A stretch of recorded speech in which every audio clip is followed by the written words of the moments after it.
right. In that press conference, Fury remarked, good cruiserweights have gone up. Usyk's not a good cruiserweight. Usyk could be the best cruiserweight we've ever seen.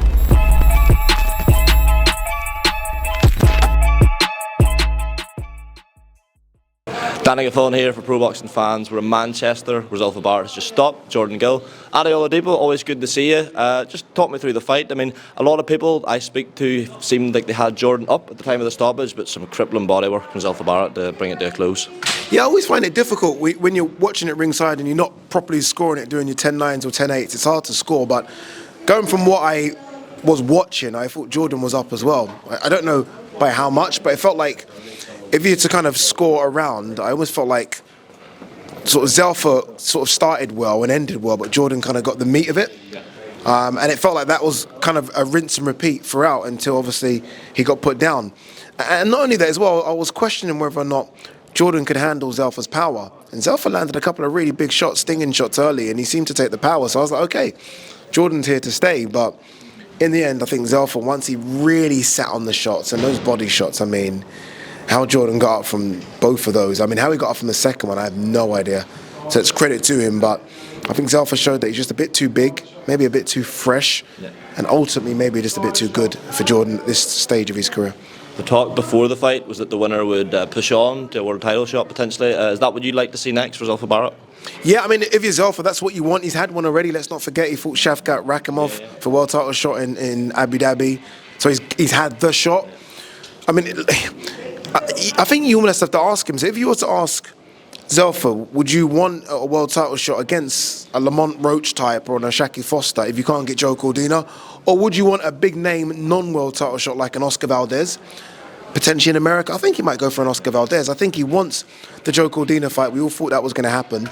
If he can't get Joe, I think he might take another whilst he waits for Joe, if Joe obviously gets past Kakache, and then we'll see. But it has to be big names and only big names now for Zelfa Barrett. I mean, there's no more of those sort of 8-rounder comeback fights or 10-round. It's literally, it has to be like, you're 30 now, he's got a bit of a following, big name after big name after big name, it has to be. Yeah, you mentioned Oscar Valdez. I think that fight with Liam Wilson was for the WO interim, so maybe that could be a world title fight potentially down the line. Ade, just before I let you shut off, because I appreciate you probably do want to go, just a couple of quick ones. Was in Morecambe on Wednesday, as were you, I believe, for the Tyson Fury press conference. All I've seen over social media is how people have remarked at how ripped Fury looks in the face. Do you think, I'm guessing you spent time around him before the Ngannou fight as well, do you see difference physically in terms of his demeanour? What do you make of it all? Yeah, he's definitely a bit leaner. There's no two ways about it, which I find interesting. Obviously, look, you want him to be in shape, but that's important. But there's a part of me that's like, okay, Tyson Fury's a bully. Yeah. Like, be almost as big as you can, not as big as you can, but be as big as you can when you're fit, and just almost put it on Usyk rather than what it looks like he's doing, which is trying to lose weight to almost try and counter Usyk's speed. So I'm not quite sure, but look, he's in shape. He's in good shape. The cut didn't look too bad as well. I made sure I went really close to him just to see how bad the cut was. That looks like it's healed up. So Fury looks ready. Fury's ready, but the flip side to that coin is Alexander Usyk looks ready as well. Do you know what I mean? He's going to be ready. That guy is insanely good. I mean, this is an incredible undisputed heavyweight title fight, and as it should be. This is clearly number one versus number two, no arguments. And I've kind of flip-flopped as to who I think would win. I wake up sometimes, it's Fury.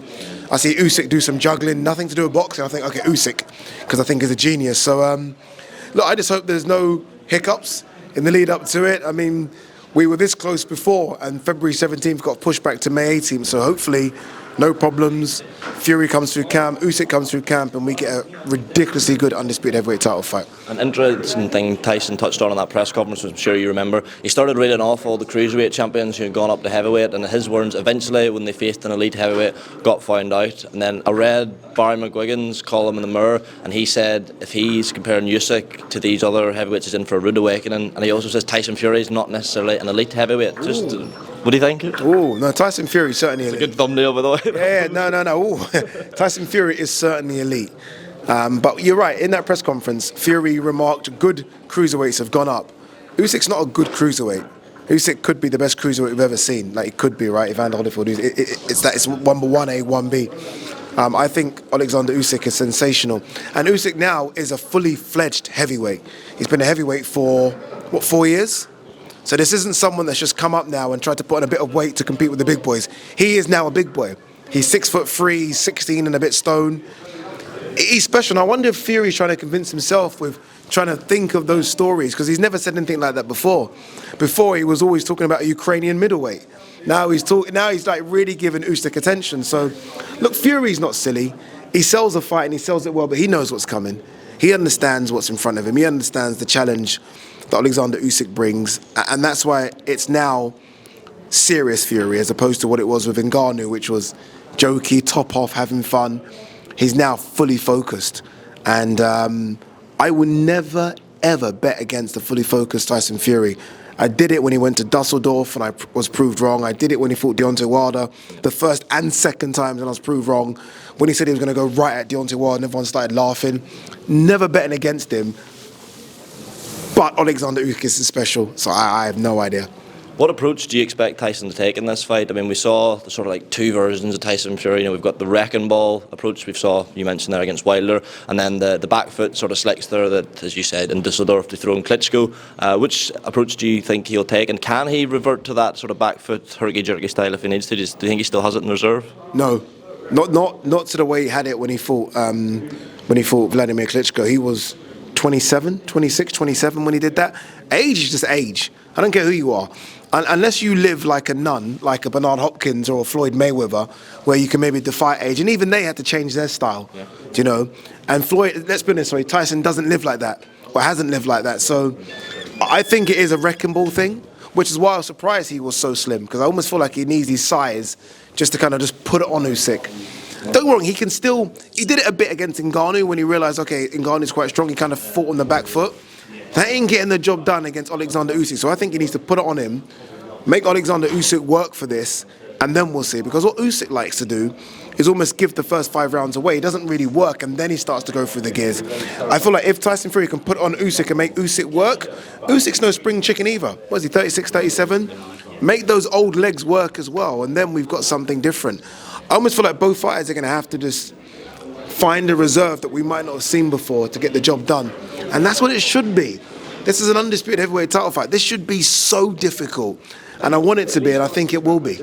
Last one, I wanted to get your thoughts all week on this. Ade, Matchroom signing Jaron Ennis. Big. Yeah, big signing. But the questions will be, and I've seen the questions already, who are they going to get him to fight? You know, it's all well and good that, but you look at who the champions are, and who the champions fighting for the vacant belts are. So Barrios, Stanionis. Who's he going to fight? Is he going to go up to 154 pounds? Are they going to chuck it in with Conor Benn? Are they going to try and tempt Terence Crawford to do something? So it's a big signing, one of their biggest signings, and they must have had a plan for him. Eddie's there actually. Eddie Hearn. Who is Jaron Ennis fighting in the summer? I've no idea. There you go, folks. He's lying. He wouldn't spend that much money on the signing if he has no idea. So look, we'll see. We'll see what happens. But it's a great signing. But there's no point having a great signing if he's not in great fights. So the ultimate aim that Eddie will have to find for him is fights against big names. Well, Ade, we'll wrap it up there. I take it you're headed off to New York next week? I am. So I've got the obviously the 5 versus 5 press conference on Monday. Interviewing all the fighters. I can't mention obviously names, most people know anyway. On Tuesday, and then from Tuesday we're straight to New York for Haney Garcia. And then more. What we do? We're doing Canelo Mcguigan, which is crazy, and then Fury Usyk. Fury Usyk, and then Bivol Beterbiev. All started out with a green chair. I started with a green chair, boy. That's crazy, isn't it? It is crazy. All started with a green chair, and I still do the green chair. So yeah. Ade Oladipo, top man. Let you go. Thank you.